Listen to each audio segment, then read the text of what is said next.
போக மாட்டேன். ஓ அன்பை விட்டு என்றும் நான் செல்ல மாட்டேன். அன்பான சொந்த பந்தங்களே, my beloved friends in Christ, உங்களுடைய நேரத்தில் உங்களை சந்திப்பதற்கு மிக்க மகிழ்ச்சி. I'm very happy to see you during this time. நீங்கள் யாவரும் கிறிஸ்துவுக்குள் மிகுந்த சந்தோஷமாக இருக்கிறீங்க. You are all happy in Christ. நீங்கள் கொடுத்து கொண்டிருக்கிற இந்த மிகப்பெரிய ஆதரவுக்காக நன்றி செலுத்துகிறேன். I'm very thankful for your support during this time. இந்த வருடத்தில் இந்த ஊழியத்தில் நிறைய வித்தியாசத்தை நீங்கள் பார்த்திருப்பீர்கள். This year you may have seen many changes in this ministry. என்னுடைய சபை பிள்ளைகளை வைத்து உங்களுக்கான நேரங்களை நான் பேசிக் கொண்டிருக்கிறேன். I am keeping my children and giving you, this is your time to you. அதில் சில தவறுகள் தப்பிதும் இருந்தாலும் நீங்கள் ஏற்றுக்கொண்டு உங்க பிள்ளையாக நினைப்பீர்கள் நான் நம்புகிறேன். I request you to accept the small mistakes, grammatical mistakes. ஏனென்றால் நம்முடைய பிள்ளைகள் ஆவிக்குரிய வாழ்வில் வளர வேண்டும். Because our children should grow in spiritual life. அதற்கான இந்த முயற்சியை கர்த்தர் உருவாக்கி கொடுத்தார். Because of that, the Lord has opened ways for this to give this show. அதை அப்படியே தேவன் நிறைவேற்றிக் கொண்டே இருக்கிறார். And the Lord is fulfilling this. இன்றைக்கு உங்க கண்ணீர் துடைக்கப்பட போகுது. Today, your tears are going to be wiped. உங்களுக்கு துக்கமும் வேதனையும் இல்லாமல் தேவன் மாற்றி கொடுக்க போகிறார். God is going to take away all your pains and worries.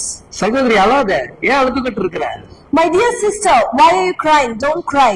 உன்னை பார்த்தா இயேசுப்பா சொல்றாரு, Jesus is looking at you only and saying, ஓ கண்ணீரை தான் நான் துடைக்க வந்திருக்கிறேன்.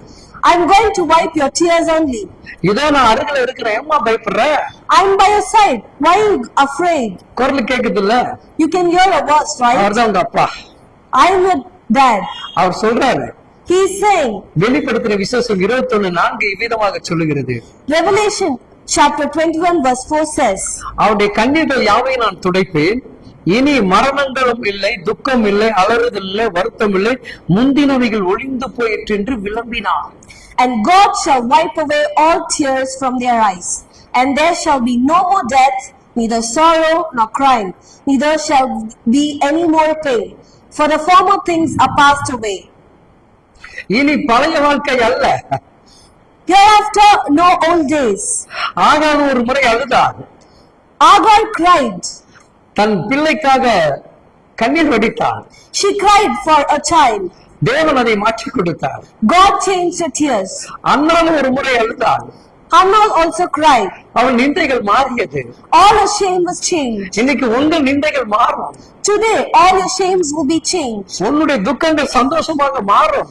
All your terms will be turned. All your worries will be turned into joy. பயப்படவே பயப்படாத. Do not worry at all. இயேசு சாமி உன்னை விடுவிக்க வந்திருக்கிறார். Jesus has come to rescue you. உன் கண்ணீரை துடைக்க வந்திருக்கிறார். He has come to wipe your tears. அவர் கரந்தால் உன்னை தொடுகிறதை நான் பார்க்கிறேன். I can see that Jesus' hand is touching you. ஐயோ கைகள் கால்கள் மறுத்து போய் எழுந்திருக்க முடியல, துக்கித்து அழுகிற என் அன்பு மகனே. Maybe you are suffering due to numbness of your hands and legs. இதோ இயேசு சாமி தன் கரத்தை நீட்டி உன்னை தூக்க விரும்புகிறார். Jesus is lending his helping hands and touching you now. இதை பார்த்து கொண்டிருக்கிற வேளை நீ எழுந்து உட்கார போகிறாய். When you are seeing this, you are going to sit straight. தேவன் உன் துக்கத்தை மாற்ற விரும்புகிறார். God is willing to turn your sorrows.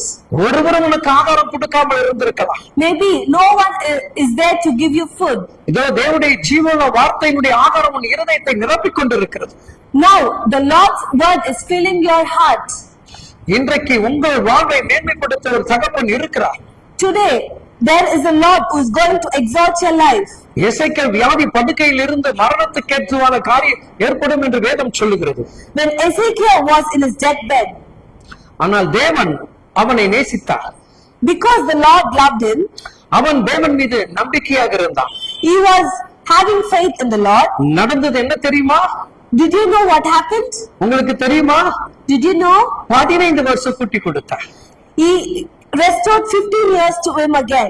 உன் வாழ்க்கையின் தேவன் கூட்டி கொடுப்பார். The Lord will restore your life to you again. ஐயோ என் சகோதரன் மரித்து விட்டான் என்று சொல்லி அழுது புலம்பின சகோதரனுடைய கண்ணீரை துடைத்தார். Maybe you're crying that your brothers or sisters has passed away. கல்லறைகள் வைக்கப்பட்ட அந்த கல்லறை உயிரோடு கூட எழுப்பினார். The tomb was opened. லாசரே வெளியே வா. He said, Lazarus, come out of the tomb. 4 நாள் கழித்து அந்த சரீரத்தை உயிரோடு எழுப்பினார். After the 4 days of his death, even though he came alive, இன்றைக்கு உன்னையும் கர்த்தர் உயிர் பெற செய்வார். even today he is also making you to get up. உன் வாழ்க்கை எல்லாமே உயிர் பெற செய்வார். Your life will be renewed. முற்றிலும் புதிதாக மாறும். Your life will change completely. தேவன் அதை உனக்காக செய்வார். The Lord will do that for you. பயப்படாதே என் அன்பு மகனே. Do not be afraid, my dear son. Amen. Amen. Amen.